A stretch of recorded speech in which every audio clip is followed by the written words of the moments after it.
क्या आपके बोर्ड के एग्जाम नजदीक आ गए हैं? क्या आपको क्वेश्चन आंसर याद नहीं हो रहे हैं? क्या आपको बहुत टेंशन हो रही है कि क्वेश्चन पेपर में क्या आएंगे? तो इसका सोल्यूशन मेरे पास है। तो स्टूडेंट्स, आज मैं आपके लिए लाई हूँ बोर्ड के एग्जाम का 65 मोस्ट इम्पॉर्टेंट क्वेश्चन, जिसको सॉल्व करने के बाद जो है आपकी नैया पार लग जाएगी। यानी आपको 90 प्लस पाने से कोई भी नहीं रोक पाएगा। यानी कि 100 आउट ऑफ 100 में से आपको 95 पाने की आपकी क्लियरिटी है, श्योरिटी है। तो आप बिना टेंशन लिए मेरे साथ जुड़ जाइए और मेरे चैनल को ज्यादा से ज्यादा लाइक, सब्सक्राइब, शेयर कीजिए और मेरे चैनल में लास्ट तक जुड़े रहिए। आज हम करेंगे 65 क्वेश्चन सॉल्व, जो आपके एग्जाम में आपको बहुत ही हेल्प करेंगे। तो चलिए स्टार्ट करते हैं आज के हमारे क्वेश्चन। तो ये हमारे हैं बोर्ड्स के मोस्ट इंपॉर्टेंट क्वेश्चन। पहला क्वेश्चन है आपका, what did Lencho hope for. बात साथ में आपको मैं फुल हिंदी एक्सप्लेनेशन भी देती जाऊंगी। What did the Lencho hope for, यानी कि लेंचो को किस चीज की आशा या किस चीज की उम्मीद थी। तो किसकी चीज की उम्मीद थी? यानी कि उसको एक ही उम्मीद थी कि ईश्वर उसकी सहायता करेगा। सेकेंड है, how did the rain change. अब जो है रेंज जो है किसमें चेंज हो गई, ये तो पता है आपको। रेंज किसमें चेंज हो गई? हेल स्टोन में। What happened to Lencho's field, लास्ट में लेंचो के फील्ड का क्या होता है? हेल स्टोन गिरने के बाद लेंचो का फील्ड क्या होता है? तो लेंचो का फील्ड क्या हो जाता है? टोटली डिस्ट्रॉय हो जाता है। What did the post master do then, post master क्या करता है? जब वो पोस्ट मास्टर लेंचो का लेटर पढ़ता है तो वो क्या करता है? वो देखता है और बहुत ही वो डिसाइड करता है कि इसका जो है ईश्वर में बहुत गहरा विश्वास है, इस विश्वास को मैं डगमगाने नहीं दूंगा। इसलिए वो क्या करता है, अपने सारे एम्प्लॉय से चैरिटी के रूप में पैसे इकट्ठा करता है, खुद भी अपनी सैलरी का एक पार्ट जो है दान करता है। ऐसा करके वो पूरा करके 70 पैसे इकट्ठे करता है और एक इन्वेलप में डाल के उसमें गॉड का सिग्नेचर करके लेंचो को भेज देता है। And what does the Lencho have faith in, वही क्वेश्चन कि लेंचो का फेथ किस पे था? लेंचो का फेथ विश्वास पे था और गॉड पे था। And what sentence in the story tell us, इस स्टोरी में ऐसा कौन सा सेंटेंस है जिससे ये मालूम पड़ता है कि लेंचो का भगवान पर विश्वास बहुत गहरा विश्वास था। पहला कि सब कुछ डिस्ट्रॉय होने के बाद, यानी कि पूरा कॉन्फिडेंस उसका डिस्ट्रॉय होने के बाद उसका एक ही उम्मीद था कि भगवान मेरी सहायता करेंगे, भगवान के अलावा मेरी सहायता हेल्प कोई नहीं कर सकता है। और दूसरा उसने क्या किया, पूरे विश्वास के साथ भगवान को लेटर लिखा और लेटर लिखने के बाद भगवान को बाई पोस्ट करता है और इसको 100% क्लियर उम्मीद थी कि भगवान उसकी सहायता करेंगे ही करेंगे। What does the post master send money to Lencho, फिर वही पोस्ट मास्टर ने लेंचो को कैसे मतलब क्या भेजा? तो पता है क्यों भेजा पैसा? ताकि वो लेंचो का विश्वास जो भगवान के ऊपर से इतना गहरा विश्वास था वो डगमगाने न पाए, इसीलिए वो लेंचो की सहायता करता है। उसे एनवेलप में लिफाफे में 70 पैसेस भेजता है।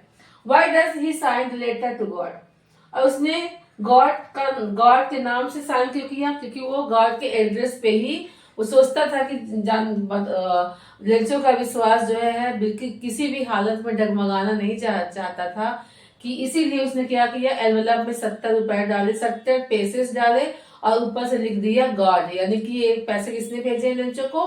गॉड ने भेजे हैं, ऐसा वो शो कराना चाहता था।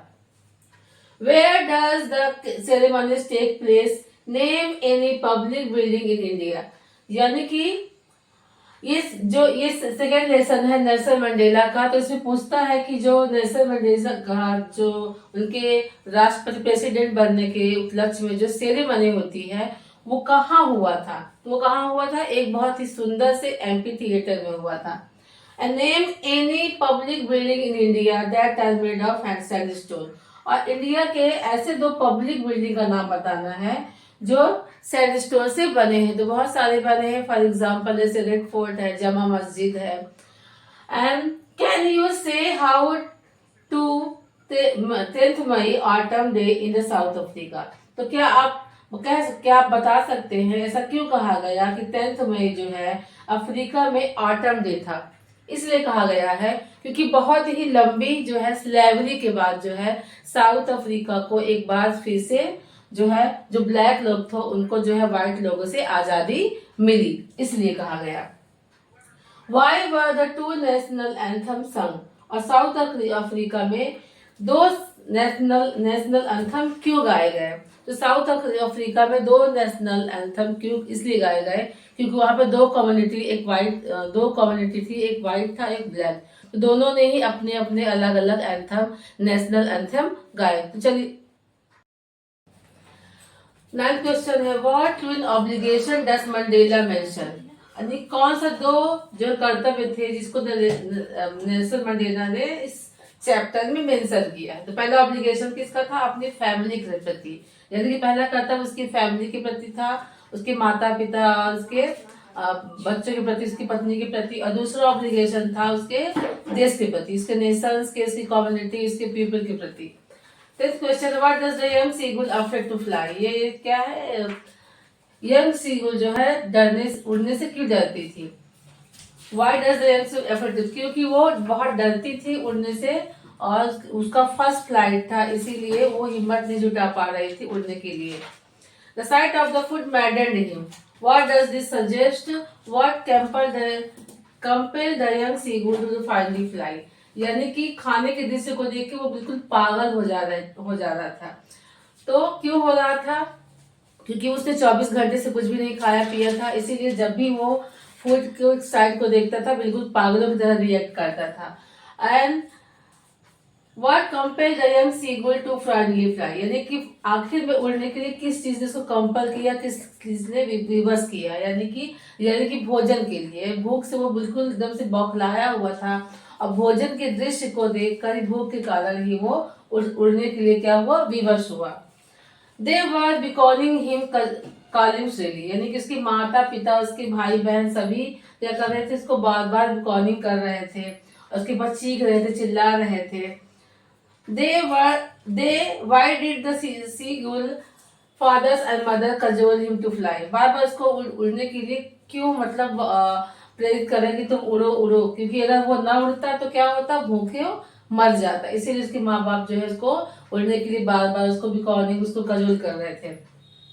13 क्वेश्चन है, I will take the risk, what is the risk, why does the narrator take it, I will take the risk, वो राइटर ने क्यों कहा कि मैं रिस्क लूंगा, और वो किस प्रकार का रिस्क था, यानी कि वो रिस्क क्या था, उस तूफानी अंधेरे जो है स्टॉर्म में एरोप्लेन को उस तूफान के अंदर ले जाना, उस घने से इतना घना को मतलब तूफान था कि जो एरोप्लेन को उसमें घुसाना जो उसके लिए क्या था, रिस्क लेने के बराबर था।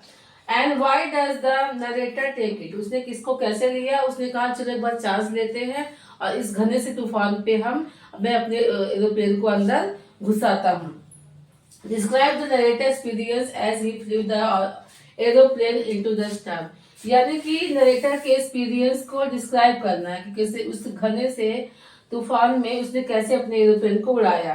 तो किसने कैसे उड़ाया, उसने पहली बार अपने उस घने से माउंटेन के जैसे तूफान कैसा था, बिल्कुल घना माउंटेन की तरह, पहाड़ की तरह था, वो अपने एरोप्लेन को उसमें घुसाता है और बड़े ही तूफान में जाने के बाद वो क्या होता है, उसका एरोप्लेन ट्विस्ट हो जाता है, उड़ने लगता है, मुड़ने लगता है, और ऐसा लग रहा था कि इसको उस अंधेरे से तूफान में उसको कुछ भी दिखाई नहीं दे रहा था, आगे का साइड बिल्कुल अंधेरा था, कुछ भी नहीं सूझ रहा था, और किसी तरह जो है वो अपने किसी एक अननोन एरोप्लेन की मदद से, पायलट की मदद से वो अपने जहाज को नीचे लैंड पे लैंडिंग करता है और इस तरह जो वो सेफली बच जाता है। What made the woman in the control center look at the narrator strangely? और जब उस कंट्रोल रूम में जो औरत थी वो नरेटर को बहुत ही विचित्रता पूर्वक भाव से क्यों देखती है, क्योंकि जैसे ही नरेटर उससे पूछा कि वो कौन सा दूसरा पायलट या एरोप्लेन था जिसने इसको जो है उस जहाज को सही दिशा दिखाने में और नीचे उतारने में मदद की, तो वो औरत बहुत ही स्ट्रेंजली इसको देखती है और बताती है कि आज रात कोई भी उसके अलावा कोई भी दूसरा एरोप्लेन नहीं था जो आकाश में उड़ रहा था, यानी कि सिंगल उसका ही जहाज जो है वो पूरे आकाश में उड़ रहा था, इसलिए वो बहुत ही विचित्र भाव से उस नरेटर को देख रही थी। Why does the Annie wanted to keep a diary? Any जो है एक डायरी क्यों न लिखना चाहती थी, क्योंकि उसका कोई भी इंटीमेट, कोई पक्का दोस्त नहीं था। वो पूरे वर्ल्ड में अपने आप को अकेला समझ रही थी, इसीलिए उसने एक डायरी लिखी जिसका नाम किटी था। 17 क्वेश्चन है, why did the things she could confide more in her diary than in people? यानी कि एनी ने क्यों कहा कि जो है उसको जो लोगों की अपेक्षा डायरी पर ज्यादा कॉन्फिडेंस है, ज्यादा भरोसा है। क्योंकि डायरी क्या होता है, उसका अच्छा फ्रेंड था जो भी उसके अंदर बहुत ज्यादा एक तरह से बहुत ज्यादा उसके अंदर सहनशीलता है, यानी कि जो भी अपने मन का दुख है, एक्सप्रेशन है, दुख भाव है, वो अपने सब कुछ अपने डायरी में एक्सप्रेस कर सकती थी। इसीलिए उसने कहा कि मैं लोगों की अपेक्षा डायरी पर ज्यादा कॉन्फाइड करती हूँ। How can you say that any loved her grandmother? आप ये कैसे कह सकते हैं कि एनी को अपने ग्रैंड मदर से बहुत ज्यादा प्यार था? क्योंकि उसने क्या किया, उनका जो है अपना जो है बर्थडे मनाया है ना। Why was Mrs kissing annoyed with the any? यानी कि मिस्टर जो किसिंग थे, यानी कि एनी के जो टीचर थे, वो हमेशा जो है एनी पर अनॉयड क्यों थे, क्यों नाराज थे? क्योंकि एनी क्या थी, ये बहुत बातूनी थी, बहुत चैटर बॉक्स थी। इसीलिए उसके जो टीचर थे मिस्टर किसिंग, उस पर बहुत ज्यादा अनॉयड रहते थे। What did he ask her to do? जब वो गुस्सा होते तो एनी को क्या करने के लिए कहते थे? वो क्या कहते, इसको एक्स्ट्रा होमवर्क देते थे, यानी कि इसको ऐसे लिखने के लिए दिया करते थे, जिसका टॉपिक क्या होता था, chatter box. Any says teacher almost unpredictable. Any ने कहा कि टीचर जो है एक अप्रत्याशित प्राणी है। क्यों? And is mister Keesing unpredictable? क्या वास्तव में मिस्टर किसिंग अप्रत्याशित थे? हाँ, तो इन्हें ऐसा कहा था क्योंकि उसके टीचर जो थे उसके पर अनर्ड रहते थे। जब भी वो गुस्सा होते थे उसकी बातों से, तो वो क्या करते थे, उसको बहुत सारा होमवर्क दे दिया करते थे, उसको ऐसे लिखने के लिए दे दिया करते थे। इस बात से तो उसने कहा कि वो भी हर बार ये श्योर करती थी कि अगली बार मैं बात नहीं करूंगी ताकि मिस्टर किसिंग जो है मुझे एक्स्ट्रा होमवर्क ना दे। What are the elders in Goa nostalgic about? यानी कि गोवा के जो एल्डर्स थे, बड़े थे, वो किस बात को, पुरानी यादों को याद किया करते थे? कि वो याद किया करते थे कि उनके जमाने में जो है बहुत सारे लोग जो है बेकिंग जो था, ब्रेड बेकिंग एक उनका व्यवसाय था। बहुत ये चीजें हमारे जमाने में ऐसा हुआ करता था, तो ये सब चीजें वो लोग याद किया करते थे। How were the monthly account of the baker recorded? जो बेकर्स थे वो अपना मंथली जो है अकाउंट जो है कहाँ रिकॉर्ड करते थे? तो वो क्या करते थे, दीवार पे, है ना, दीवार पे पेंसिल पे ऐसे मार्क करके, मतलब अपना अकाउंट जो है वो रिकॉर्ड किए करते थे monthly. Is bread making still popular in Goa? क्या ब्रेड मेकिंग अभी भी गोवा में बहुत पॉपुलर है? तो हाँ, अभी भी बहुत ज्यादा पॉपुलर है। How do you know? आपको कैसे पता चलता है कि ये गोवा में अभी पॉपुलर है? क्योंकि कोई भी शादी हो, मैरिज फंक्शन हो, कोई भी बर्थडे हो, किसी की एंगेजमेंट हो, तो उनके ब्रेड के बिना वो कंप्लीट नहीं होता है। When would the baker comes every day? Baker कब आते हैं? तो वो क्या करते हैं, दिन में 2 बार आते हैं, एक बार सुबह, एक बार शाम को। एक बार जो है सुबह जो ब्रेड बेचने जाते तो तब आते थे, उसके बाद जब दोपहर को फिर से जब बेचने के बाद लौट के आते थे, तो ट्वाइस, यानी कि दिन में 2 बार आया करते थे। Why did the children run to meet him? तो बच्चे उनके पास दौड़ के क्यों जाते थे? क्योंकि उनके पास जो है बांस का एक अजीब तरह से इंस्ट्रूमेंट था, जिससे अट्रैक्ट होके और उसकी जो ब्रेड की जो महक होती है, फ्रेग्रेंस होती है, उससे अट्रैक्ट होके सारे बच्चे दौड़ के उनके पास जाया करते थे। तो अगला क्वेश्चन 25 क्वेश्चन है, who invite the comment he is dressed like paddle one? यानी जो इसको पैडल क्यों कहते थे? तो किस पर कमेंट करते थे पैडल कि उसने पैडल की तरह कपड़े पहने हैं? कि जो भी व्यक्ति जो है ढीला ढाला कपड़ा जो पहनता था, जो नी के अप आता था, यानी घुटने के नीचे और फुल पैंट के नहीं आता, मतलब बीचों बीच आता था, घुटने के नीचे जो भी पैंट वगैरह आते थे उसको कहा जाता था कि वो मतलब कैसे कपड़े उसने पहने, पैडल की तरह पहने हैं। Where is the Coorg located? Coorg कहाँ है? कुर्ग कहाँ है? कहाँ लोकेटेड है? कर्नाटका में है। तो क्या है? कोस्टल टाउन है जो मैंगलोर के बीचों बीच पड़ता है। What are the legend of the discovery of tea? यानी कि टी के डिस्कवरी में कौन सा लीजेंड कहानी, कौन सी कहानी है? तो ये टी के बारे में कहानी है कि इसकी दो कहानियां हैं। पहली कहानी क्या है कि एक राजा थे, उनको जो है वो उनकी आदत थी पानी को उबाल कर पीने में। तो एक दिन जो है कुछ चाय की कुछ पत्तियां उनके जो पानी बॉईल हो रहा था उसमें गिर जाती है। इसके पीने के बाद जो है राजा को उसका टेस्ट बहुत पसंद आया।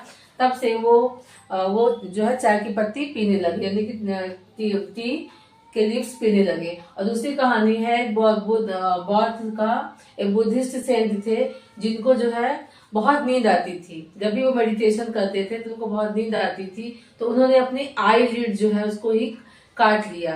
और काटने के बाद उसके जहाँ पे वो लाइट आई लिड गिरे वहां पे 10 जो है टी की लीव्स जो है ग्रो अप करती हैं। और उसके बाद उन्हीं टी को पीने के बाद जो मेडिटेशन करते थे, जब उन्होंने पिया तो फिर उनको जो है नींद नहीं आई। तो तब से वो वो इसके पीछे ये भी लीजेंड है, कहानी है कि तब से उन्होंने चाय की पत्ती का आविष्कार किया। Narrate the story of the Buddhist monk behind the discovery of the T. ये भी वही है। हाँ, तो उसका मैक्स वेल का क्या एक्सपेरिमेंट था? तो उसने क्या किया, उसका जो है पेट जो है एक्सपायर हो जाता है। तो उसने कहा कि मैं इस बार एक पेट रखूंगा। अपने आप को बहुत लोनली, बहुत अकेला फील कर रहा था। उसने क्या किया, एक ऑर्डर मतलब उसने कहा कि मैं इस बार एक ऑटर को एज ए पेट अपने पास रखूंगा। तो उसने कैमस्फेरा जो मतलब जाता है कि वहां पे जो है ऑटर जो है बहुत ज्यादा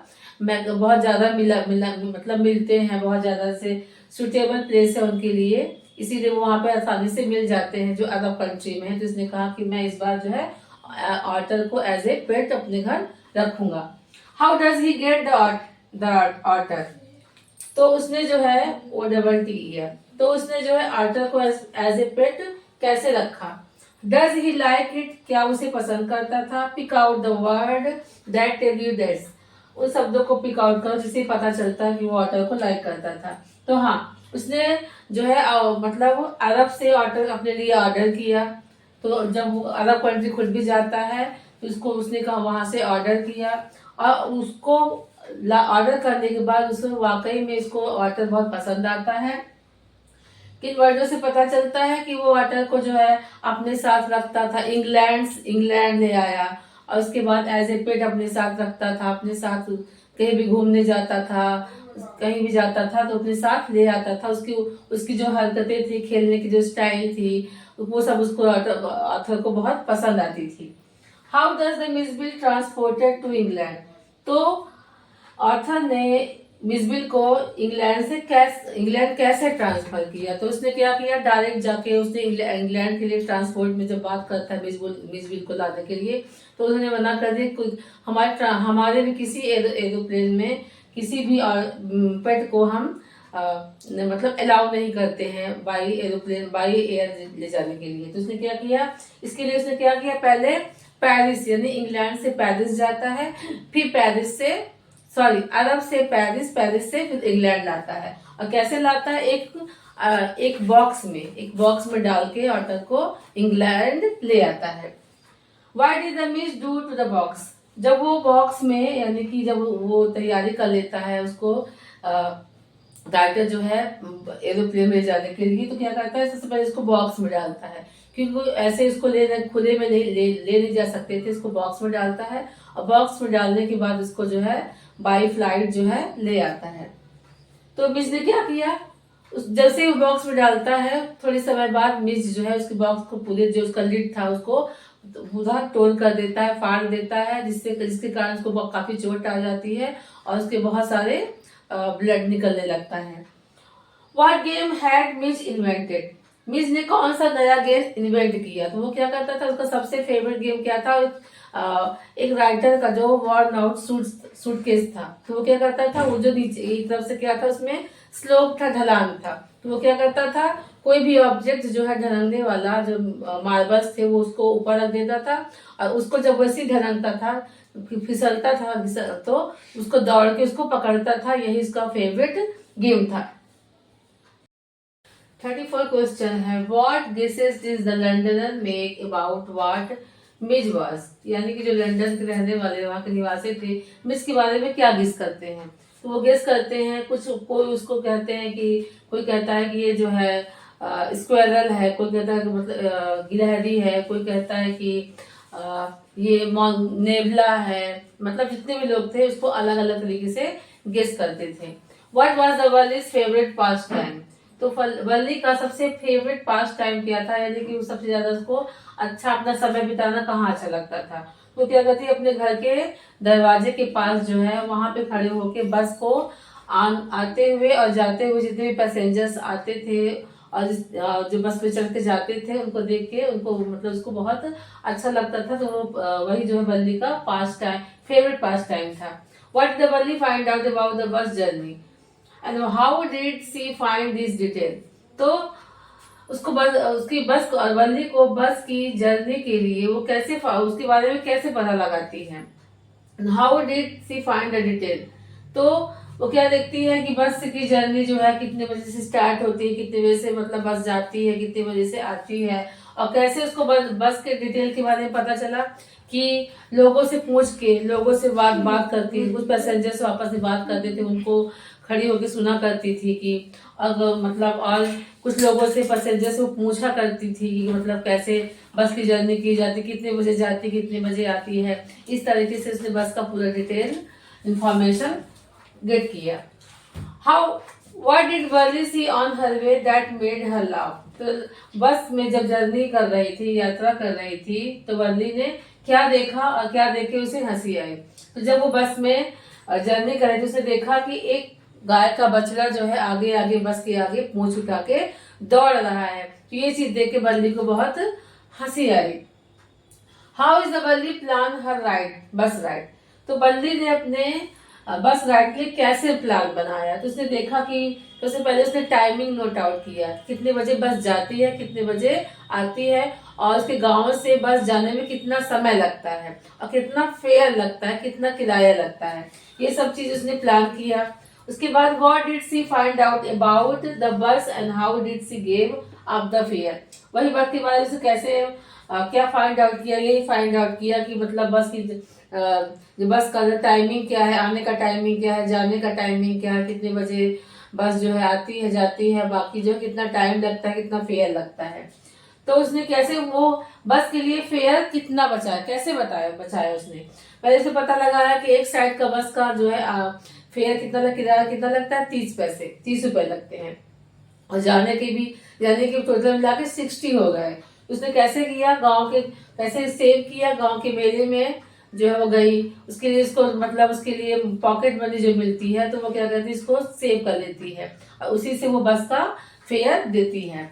how did the Gautam Buddha help Kisa Gautami to understand that the death is part of one's life, तो गौतम बुद्ध ने कैसे कीसा गौतमी की हेल्प की ये समझने में कि जीवन मृत्यु क्या है, जीवन का एक अहम हिस्सा है।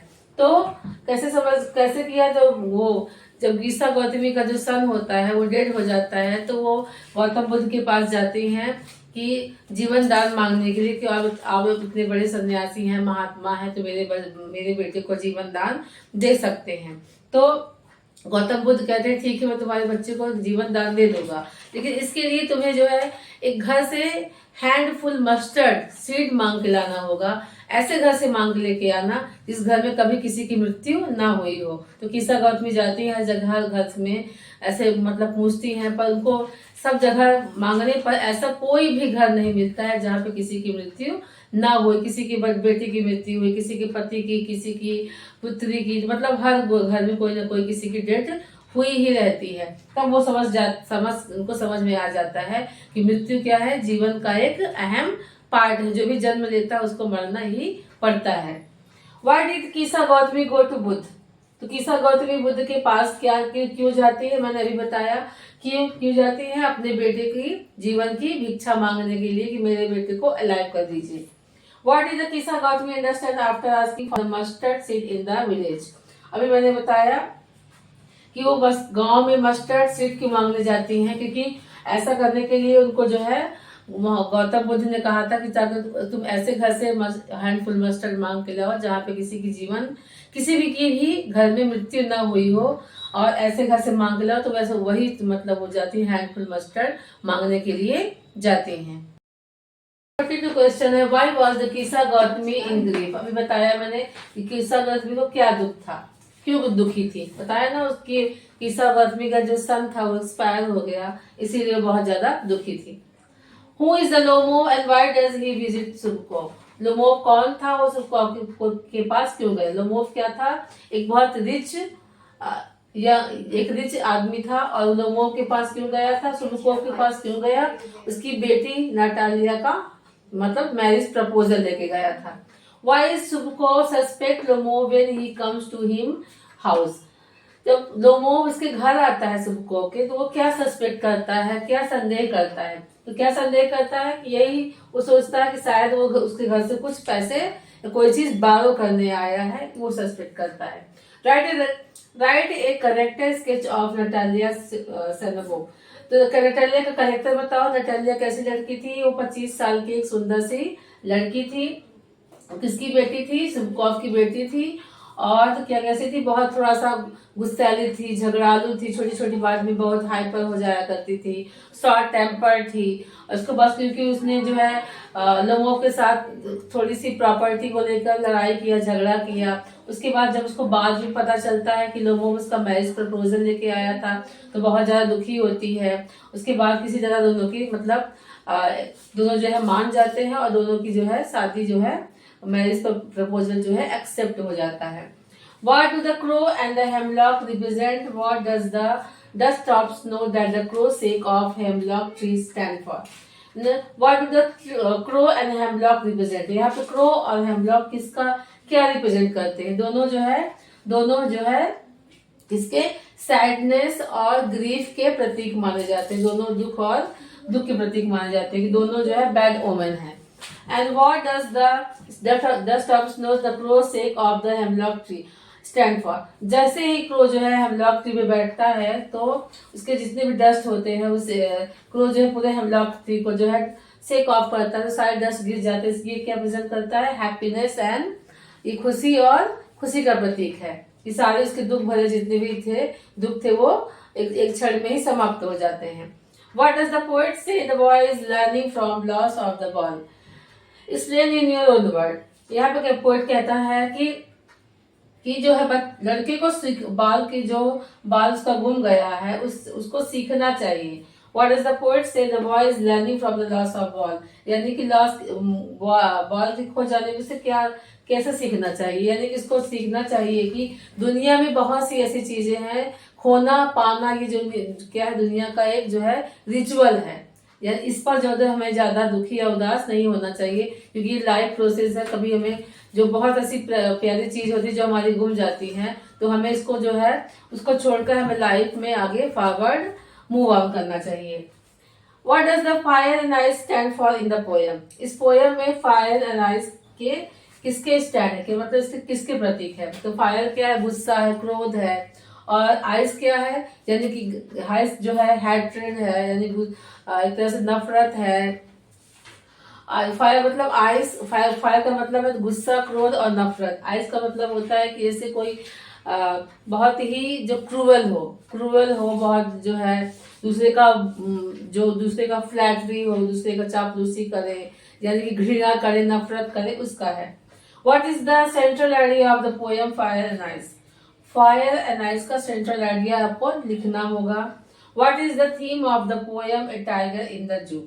टाइगर और इन द जू का थीम लिखना होगा, उद्देश्य लिखना, किस उद्देश्य से ये पोयम लिखी गई। इसमें दोनों का कंपैरिजन किया गया है, जो जू में रहता है टाइगर और जो है फॉरेस्ट में जंगल में रहता है। दोनों को कंपैरिजन किया गया है कि जू वाला जो है किसी भी यानी कि जो जानवर है जो जंगलों में आराम से अपना घूमते फिरते विचरण करते हैं, उनको कभी भी कैप्चर करके किसी जू में नहीं रखना चाहिए, क्योंकि उनका भी एक हक है, उनकी भी एक राइट है फ्रीडम पाने का। तो यही थीम लेके ये पोयम जो है कंपोज की गई है। 51 क्वेश्चन है, what does the Amanda want to be an orphan. तो तो इसके पहले जो 51 क्वेश्चन के पहले अगर आपको मेरा ये वीडियो पसंद आया हो तो प्लीज प्लीज प्लीज मेरे चैनल को ज्यादा से ज्यादा लाइक, सब्सक्राइब एंड शेयर कीजिए। तो what does Amanda want to be an orphan? तो अमेंडा जो है ऑर्फन यानी अनाथ क्यों होना चाहती थी? क्योंकि बार बार जो है उसकी माँ, उसके पेरेंट्स जो है उसको बार बार जो है रोक टोक करते थे कि ऐसा मत करो, चॉकलेट मत खाओ, दांत खराब हो जाएंगे, ठीक से बैठो, सीधा बैठो, स्ट्रेट बैठो, यहाँ नहीं जाओ, वहां नहीं जाओ। तो अमेंडा इससे बहुत फेडअप हो गई। इसे सोचे काश मैं ऑर्फन होती तो अपने मन का जो फ्रीली जो मन होता वो मैं कर सकती थी। Why does Amanda want to be Rapunzel? वो Rapunzel क्यों बनना चाहती थी? कि Rapunzel क्या है? कहानी है, एक राजकुमारी कहानी है जो एकांत में एक टावर की मतलब सी के पास जो टावर होता है उसमें रहती थी। उसको जो है एक किसी विच ने इसको कैद कर लिया था, तो वो वहां पे अकेली रहती, उसके बाल बहुत लंबे थे, उसकी एक कहानी है। तो राजकुमार जो है अपने उसके हेयर के मतलब उससे मतलब जो हेयर डाउन कर देती थी तो राजकुमार जो है उसके उस टावर पे उसके हेयर के सहारे वो चढ़ जाता था। तो वो कहती है कि मैं रपुंज़ल भी नहीं बनना चाहती हूँ और मैं अपने किसी के उस टावर में मैं एकांत रहना चाहती हूँ, फ्रीली रहना चाहती हूँ, एकांत में रहना चाहती हूँ, ताकि मैं अपने हेयर को भी लेट डाउन नहीं करूँगी, ताकि इसको चढ़ के मेरे पास कोई भी आने ना पाए। What do you learn from the poem Amanda? Amanda की पोएम से आप क्या सीखते हैं? कि इसमें एक चाइल्ड साइकोलॉजी है, एक बच्चे की साइकोलॉजी है, जिसमें वो अपना फ्रीली रियलाइज कर ज्यादा मतलब उसके पेरेंट्स के ज्यादा फोर्स, ऐसा मत करो, do this not do this, इससे जो है वो हटना चाहती है। साइकोलॉजिकल पोएम है, जिससे बच्चों के ऊपर ज्यादा प्रेशर या दबाव न डाला जाए। What is the theme of the poem The Tree? इसमें पोएम ट्री के जो पोएम है उसकी थीम को डिस्क्राइब करना है। तो इस पोएम में क्या है, इसमें ट्री के इम्पोर्टेंस के बारे में बताया गया है कि ट्री ना होता तो क्या होता, अगर ट्री हमें शेड देती है, चिड़ियों को शेल्टर देती है, तो ये सब बताया गया। और ये भी बताया गया कि हमें किस तरह पेड़ों को डिफॉरेस्टेशन को एक तरह से रोकना है, कैसे ज्यादा से ज्यादा ट्री को हमें ट्री के क्या कितने बेनिफिट है। What is the central idea of the poem Fog? जैसे फॉग पोएम के सेंट्रल आइडिया, छोटी सी पोएम है 6 लाइन्स की, उसका सेंट्रल आइडिया लिखना है कि फॉग क्या है, कोहरा क्या है, कैसे आती है। उसका जो है कैट के साथ जो है कंपैरिजन किया गया है, तुलना किया गया है। वो चुपके इस तरह कैट आती है, चुपके से बैठ जाती है, चुपके से चली जाती है, उसी पोएम में इसी तरह जो पोएम को फॉग में डिस्क्राइब किया गया है। What is the central idea of the poem Grocery? इसमें पोएम ग्रॉगरी जो है एनी ग्रॉगरी जो है एन ग्रॉगरी है, उसका सेंट्रल आइडिया जो है इस पोएम का लिखना है। तो बच्चों आज हमारे हो गए पूरे 55 इम्पोर्टेंट क्वेश्चन, सारे के सारे किसके हैं? फर्स्ट फ्लाइट के। ये हमारा फर्स्ट फ्लाइट का पूरा चैप्टर विथ पोएम, सारे चैप्टर और पोएम सारे जो है हमने आज इंक्लूड करके इस इम्पोर्टेंट क्वेश्चन की मैंने एक सीरीज बनाई जो बहुत ही इम्पोर्टेंट है। और मेरा दावा है कि 95% क्वेश्चन ये आपके बोर्ड में एग्जाम में फंसेंगे। तो अब अगली वीडियो में हम मिलेंगे, फुटप्रिंट विदाउट फीट के कुछ इम्पोर्टेंट क्वेश्चन लेके आऊंगी। तब तक के लिए इसका स्टडी करते रहिए। Till then bye bye.